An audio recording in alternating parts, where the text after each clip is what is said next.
आज very good evening students. तो हम लोगों ने चैप्टर क्या कर लिया था, चैप्टर को एक्सरसाइज 3 जो था वो पूरा कंप्लीट कर दिया। आज क्या करेंगे, उसका बीबीडी का सारा क्वेश्चन मतलब ऑब्जेक्टिव सॉल्व करेंगे। बीबीडी में जितना भी ऑप्शन मतलब ऑब्जेक्टिव दिया गया है एक्सरसाइज 3 में, उसका क्या करेंगे, एक एक करके हम लोग सॉल्व करेंगे। तो देखिए फर्स्ट ऑब्जेक्टिव क्या बोल रहा है, पहले फर्स्ट ऑब्जेक्टिव पढ़िए। क्या बोल रहा है, रैखिक समीकरण युग्म 2x-3y बराबर 8 एवं 4x-6y बराबर 9 है। हमारे पास दो रैखिक समीकरण दिया गया है। रैखिक समीकरण क्या दिया गया है, 2x-3y बराबर 8 एवं 4x-6y बराबर 9। तो हमारे पास दो समीकरण दिया गया है।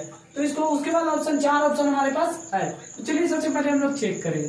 हाँ लिख दिए। अब देखिएगा दो समीकरण हमारे पास क्या दिया गया है, 2x-3y और ये 8 प्लस में, इस पर लाएंगे तो किसमें आ जाएगा, माइनस में 8 बराबर में क्या आ जाएगा 0। ये कौन सा समीकरण हो गया, फर्स्ट समीकरण। कौन सा, फर्स्ट समीकरण। अब आप लोगों को पता है क्या, दो चर वाले रैखिक समीकरण का व्यापक रूप क्या होता है पता है, फर्स्ट समीकरण का व्यापक रूप क्या होता है पता है, a1x plus b1y plus c1 equal to 0। उस रूप में आपको दिख रहा है, देखिए a1x plus b1y plus c1 equal to क्या है 0। तो उस रूप में हम लोग तोड़ते हैं। तो एक ऑब्जेक्टिव को हम पूरा डिटेल में बता देते हैं, उसके बाद फिर धीरे धीरे देख रहे हैं।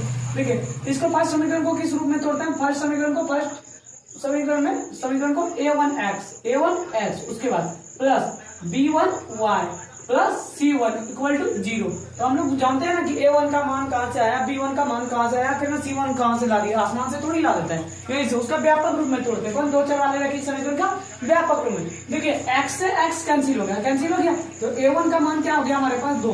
उसके बाद देखिए y से y यहाँ पर कैंसिल हो गया। तो b1 का मान क्या हो गया हमारे पास, b1 का मान कितना, -3, तो -3। उसके बाद देखिए c1 का मान कितना हो गया, c1 का मान क्या हो गया, -8। तो ये फर्स्ट समीकरण का टूट गया। फर्स्ट समीकरण किस रूप में, फर्स्ट समीकरण तोड़ दिया, मतलब दो चर वाले रैखिक समीकरण का व्यापक रूप में फर्स्ट समीकरण को। अब दूसरा समीकरण को तोड़ेंगे।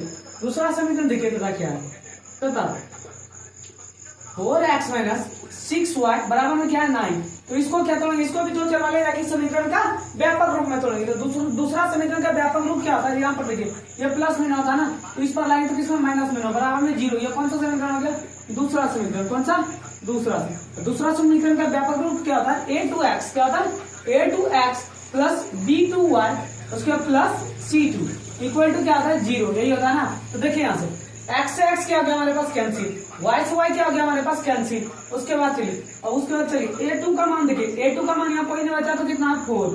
उसके बाद b2 का मान हमारे पास कितना है -6, b2 का मान क्या है बराबर में -6। उसके c2 का मान क्या है -9। यही कहा ना। अब क्या बोल रहा था, चलिए अब यहाँ तक कोई दिक्कत नहीं। अब देखिए a1/a2 करते हैं हम लोग, a1/a2 तो a1 का मान कितना है, देखिए यहाँ पर a1 का मान कितना 2। उसके बाद a2 का मान कितना 4। जब इसको कटा देंगे 2 नहीं 4, तो a1 और a2 का मान कितना निकल गया 1/2। अब b1 निकालिए, b1/b2 तो फिर देखिएगा b1 हमारे पास कितना -3, कितना -3। और b2 कितना यहाँ पर देखिए, b2 का मान कितना क्या निकाले -6। तो b2 का मान कितना -6, माइनस नेगेटिव, माइनस खत्म हो गया, 3 × 3 3 दूना 6। तो देखिए a1/a2 का मान कितना 1/2, b1/b2 का मान कितना 1/2। ये दोनों आपस में क्या है, बराबर है। उसी तरह हम लोग c1/c2 को भी चेक करते हैं, नहीं तो जरूरत नहीं है कि c1/c2 को चेक करना, जब ये दोनों बराबर नहीं है तो ऐसे ही हम लोग लिख देते हैं c1/c2, लेकिन हम लोग चेक कर लेते हैं। चलिए c1/c2 तो देखिए c1 का मान कितना -8, क्या -8। और c2 का मान कितना है यहाँ पर देखिए, c2 का मान कितना -9, गहरा -9। अब ये बताइए, ये दोनों a1/a2 बराबर b1/b2, ये दोनों तो आपस में बराबर है, लेकिन c1/c2 बराबर है क्या, नहीं है। तो हम लोग क्या लिखेंगे, a1/a2 बराबर b1/b2 और बराबर नहीं c1/c2, बराबर है ये दोनों क्या, नहीं c1/c2। जब इस तरह a1/a2 बराबर b1/b2 रहता है तो हम लोग इसको क्या बोलते हैं, तो 4 ऑप्शन दिया गया, संगत, असंगत, आश्रित, कोई नहीं। तो ये कौन सा क्या हो जाएगा हमारा ऑप्शन नंबर बी। जब ये दोनों आपस में बराबर रहता है तो हम लोग इसको क्या बोलते हैं, असंगत। क्या बोलते हैं, असंगत। जब ये दोनों बराबर आपस में नहीं होगा तो इसको हम लोग क्या बोलते हैं, संगत। क्या बोलते हैं, संगत। जब तीनों आपस में बराबर रहेगा तो उसको हम लोग क्या बोलते हैं, संगत। आया समझ में। तो ये दोनों आपस में बराबर है, ये दोनों क्या आपस में बराबर है, a1/a2 बराबर b1/b2 और बराबर नहीं c1/c2। तो ये कौन सा ऑप्शन हो जाएगा, ऑप्शन नंबर बी को क्या करेंगे, टिक कर देंगे। ऑप्शन नंबर बी क्या, असंगत।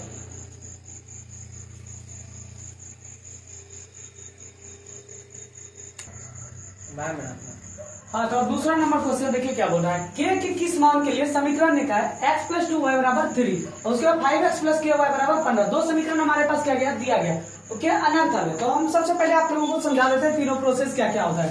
देखिए a1 बाई a2 उसके बाद बराबर नहीं b1 बाई b2। जब ये दोनों आपस में बराबर नहीं रहेगा तो इसको हम लोग क्या बोलते हैं, इसको हम लोग कितना हल इसका निकलता है, एक हल निकलता है। कितना हल निकलता है, एक हल। और इसको क्या बोलते हैं हम लोग, अद्वितीय हल। क्या बोलते हैं, अद्वितीय हल। उसके बाद देखिएगा जब a1 बाई a2 क्या a1 बाई a2 ये फर्स्ट प्रोसेस था। a1 बाई a2 बराबर नहीं b1 बाई b2 रहेगा तो क्या होगा, एक हल। इसका कम से कम कितना हल निकलेगा, एक हल। और इसको क्या बोलते हैं, अद्वितीय हल। क्या बोलते हैं, अद्वितीय हल। a1 बाई a2 बराबर b1 बाई b2 उसके बराबर नहीं c1 बाई c2। जब इस तरह का रहेगा तो इसका कोई भी हल नहीं निकलता, इसका कोई भी हल नहीं निकलता। a1 बाई a2 बराबर b1 बाई b2 बराबर नहीं c1 बाई c2। इसका एक भी हल नहीं निकलता, कोई हल नहीं। इसका क्या था, कोई हल नहीं, कोई हल नहीं। अब उसके बाद देखिएगा तीसरा प्रोसेस क्या होता है, पता है, a1 बाई a2 क्या होता है, a1 बाई a2 और बराबर b1 बाई b2 और बराबर में क्या होता है, c1 बाई c2। जब इस तरह का तीनों जब बराबर में रहेगा तो इसका क्या होता है, अनगिनत हल होता है। क्या होता है, अनंत हल। क्या बोलते हैं इसको, अनंत हल। अनंत हल बोलते हैं। तो यही तीनों प्रोसेस है। देखिएगा यहाँ पर प्रश्न क्या बोला, अनंत हल से। कहां से प्रश्न पूछ रहा, अनंत हल से। दो समीकरण हमारे पास दिया गया और क्या बोला, अनंत हल। अनंत हल कैसे बोलेगा, तो ये फॉर्मूला बैठेगा a1 बाई a2 बराबर b1 बाई b2। तो इसको क्या मान लीजिए, फर्स्ट समीकरण को मान लीजिए a1 के रूप में। फर्स्ट समीकरण को व्यापक रूप, फर्स्ट समीकरण का व्यापक रूप में तोड़िए। तो फर्स्ट समीकरण का व्यापक रूप क्या होता है, a1x उसके बाद b1y उसके बाद c1। उसके बाद दूसरा समीकरण का व्यापक रूप a2x प्लस b2y और प्लस में c2। यही होता है ना। तो चलिए ये देखिए a1 का मान x के आगे में कोई नहीं तो कितना 1, b1 का मान y के आगे में कितना है 2। तो क्या आ जाएगा, b1 का मान 2 और c1 का मान क्या आ जाएगा 3। तो a2 का मान कितना हो जाएगा 5, b2 का मान क्या आ जाएगा k और c2 का मान 15। तो इस फॉर्मूला पर क्या बोल रहा है, अनंत हल। तो इस फॉर्मूला पर हम लोग क्या करेंगे, उसको बैठा देंगे। तो देखिए बैठाते हैं उस फॉर्मूला पर। चलिए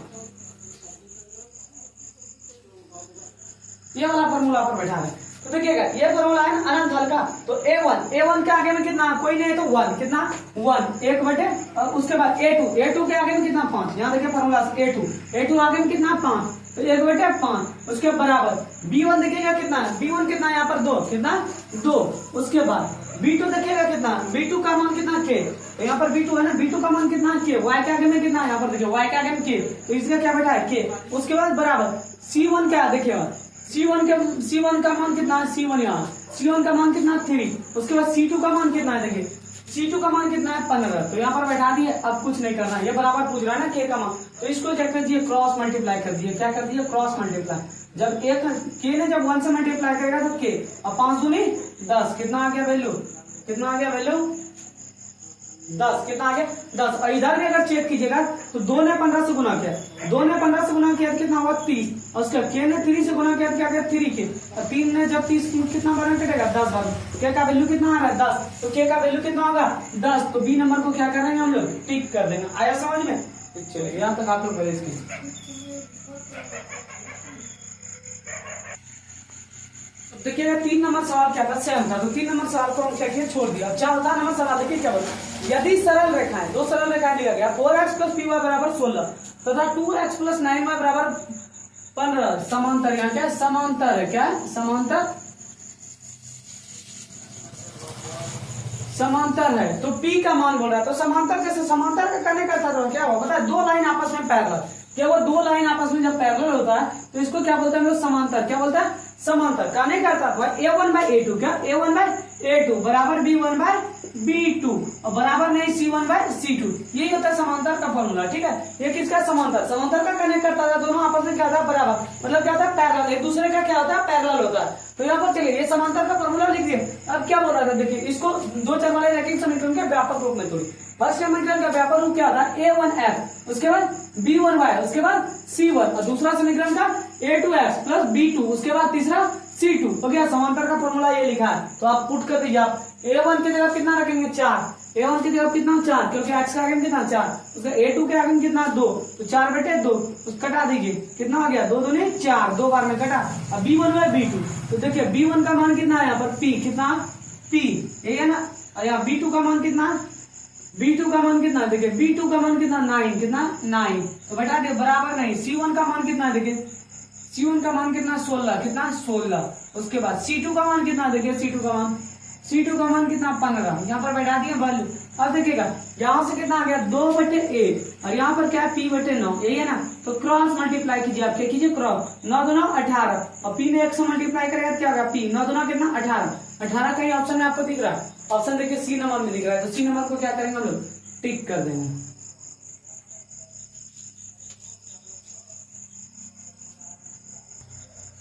अब नेक्स्ट सवाल देखिए 5 नंबर क्या बोल रहा है, दो से यदि 2a + 3b बराबर 8 एवं 3a - 4b बराबर -5 हो तो देखिएगा 4 ऑप्शन हमारे पास दिया गया, 2 समीकरण हमारे पास क्या दिया गया है। तो देखिएगा पहले हम लोग लिख लेते हैं हल। उसके बाद क्या दिया गया है, क्या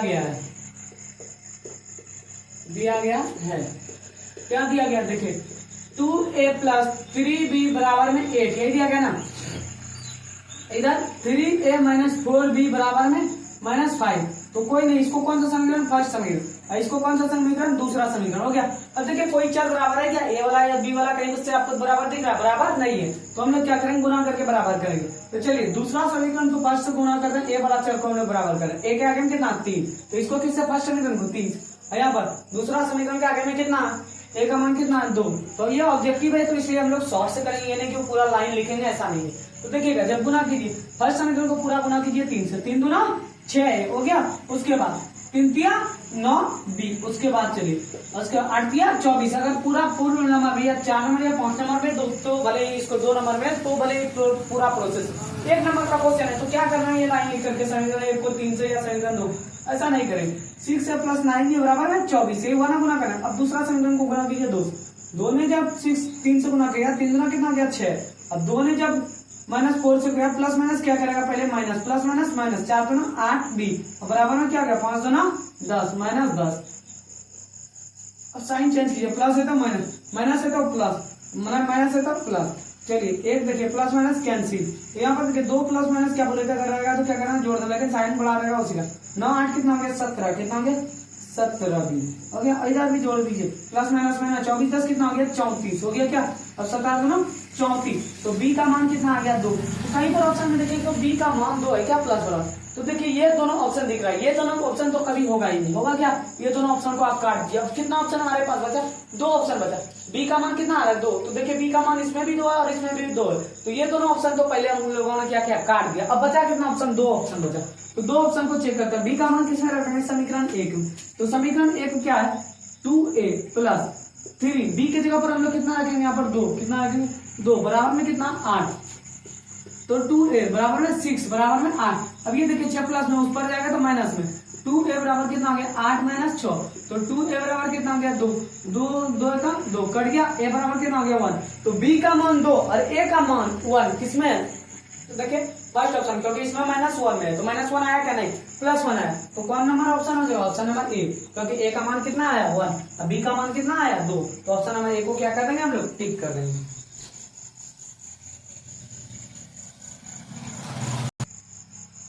नेक्स्ट सवाल देखिए सेम क्वेश्चन है जो अभी 5 में बताएंगे हम बोर्ड पे, उसी तरह सेम सवाल है। देखिए हमारे पास 2 समीकरण दिया गया, 2 समीकरण क्या क्या दिया गया है 3x + 4y बराबर में क्या दिया गया 10, ये कौन सा समीकरण है, फर्स्ट समीकरण। उसके बाद दूसरा देखिए क्या दिया गया 2x - 2y बराबर में 2, कोई नहीं इससे कॉमन 2 कॉमन ले लीजिए, तो यहाँ बच क्या गया x - 2 x - y, क्योंकि 2 तो हम लोगों ने कॉमन निकाल लिया, तो बचा क्या x - y बराबर में कितना बचा 2, तो 2 कम 2 के बार में 1 बार में कर दिया क्या, x - y बराबर कितना हो गया 1। ये कौन सा समीकरण, दूसरा समीकरण। तो देखिएगा कोई समीकरण बराबर एक चर कोई बराबर दिख रहा है क्या, x वाला या y वाला, दोनों समीकरण देखिए नहीं, ये भी x वाला भी बराबर नहीं है, y वाला देखिए तो y वाला भी बराबर नहीं, तो हम लोग क्या करेंगे पहले बराबर करें, x का आगे कोई नहीं है तो 1, कितना हो गया x का मान 1, तो फर्स्ट समीकरण को 1 से गुना, और इसके आगे में x के आगे कितना 3, तो दूसरे समीकरण को किससे गुना करेंगे 3 से। चलिए गुना कीजिए, 1 ने जब 3x से गुना करेगा तो क्या होगा, 1 ने जब 3x से गुना करेगा 3x, 1 ने जब 4y से गुना करेगा क्या हो जाएगा 4y, उसके 1 ने जब 10 से गुना करेगा तो कितना होगा 10। अब यहाँ नीचे आए 3 ने जब x से गुना किया तो क्या हो गया 3x, उसके बाद 3 ने जब y से गुना किया तो क्या हो गया -3y, अब बराबर में जब 3 ने जब 1 से गुना किया तो कितना आया 3। अब यही पर कर देते हैं प्लस में है तो क्या माइनस, माइनस में है तो प्लस, उसका प्लस में है तो माइनस, देखिए एक प्लस माइनस क्या आ गया कैंसिल, बचा क्या, अब इन दोनों को जोड़ दीजिए, लेकिन साइन जिसका बड़ा रहेगा वो यूज करना। 4 3 कितना हो गया 7, लेकिन साइन किसका बड़ा है प्लस वाला 7 हुआ है, हो गया, उसके बराबर में। और 10 और ये यहाँ पर क्या करेंगे, घटा देंगे, क्योंकि देखिए दोनों प्लस में ना, तो घटा देंगे। 10 में 3 चले गया तो कितना बचेगा, 7 बचेगा। साइन किसका बराबर, प्लस हो जाएगा, तो 7 में 7 कितना बराबर, 1 बराबर। तो y का वैल्यू हमारे पास कितना आ गया, y का वैल्यू कितना आ गया, 1। तो y का वैल्यू देखिए तो कहीं पर 1 दिख रहा है क्या, देखिएगा एक ए नंबर में दिख रहा है y का वैल्यू 1 और एक डी नंबर को, और ये दोनों ऑप्शन तो बिल्कुल भी नहीं होगा। ये दोनों ऑप्शन को क्या करेंगे, कट कर देंगे। अब बचा कितना ऑप्शन हमारे पास, 2 ऑप्शन। कितना ऑप्शन बचा है, 2 ऑप्शन। तो चलिए y का वैल्यू समीकरण 1 में रख दीजिए। तो यहाँ पर y का वैल्यू रखेंगे समीकरण 1 में। तो क्या था समीकरण 1, 3x प्लस 4। y की जगह कितना रखेंगे, 1। कितना रखेंगे, 1। 4 ने जब 1 से गुना करेगा 4 ही होगा, बराबर में 10। 4 ने जब y का वैल्यू कितना, 1। 4 में जब 1 से गुना करेगा 4 ही आएगा। अब यहाँ देखिए 3x बराबर में 10, 4 प्लस में उस पर जाएगा तो माइनस हो गया, 10 माइनस 4। तो 3x बराबर कितना हो गया, 6। 10 में 4 गया तो 6, 3 गुना 6। तो x का वैल्यू कितना आ गया, 2। x का 2 और y का मान 1। तो x का 2 यहाँ पर देखिए a नंबर में दिख रहा है, x का वैल्यू कितना, 2, y का वैल्यू कितना, 1। तो a नंबर को हम लोग क्या करेंगे, टिक कर देंगे। तो ये क्या हो गया, ये हमारा सॉल्व हो गया।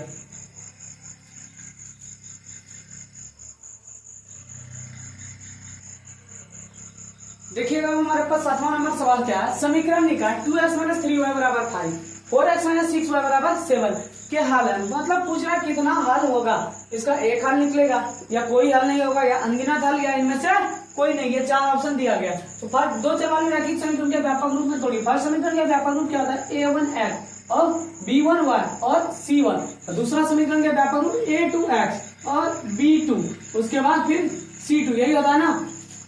तो चलिए सबसे पहले हम लोग क्या लिखेंगे, a1 बाई a2। तो देखिएगा a1 बाई a2, a1 का मान कितना है, 2। उसके बाद a2 का मान कितना है, 4। तो कट गया, 2 का 2, 2 दूनी 4। a1 का मान कितना आ गया, a1 बाई a2 का 1/2।